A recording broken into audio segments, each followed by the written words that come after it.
పెట్టిన వాళ్ళు ఇంకెవరు అమ్మా ఎవరు తినేవాళ్ళ షుగర్లా సాంబార్ పెట్టి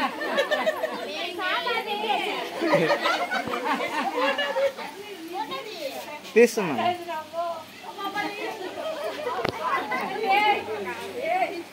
అక్కడికి వచ్చే పాడుతూనే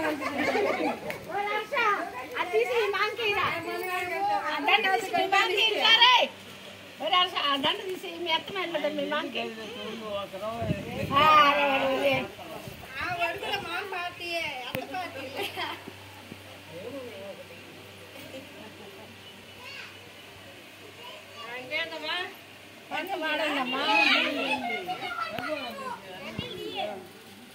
నేను పక్క తింటా ఉండవు పక్క నవ్వుతా ఉండవు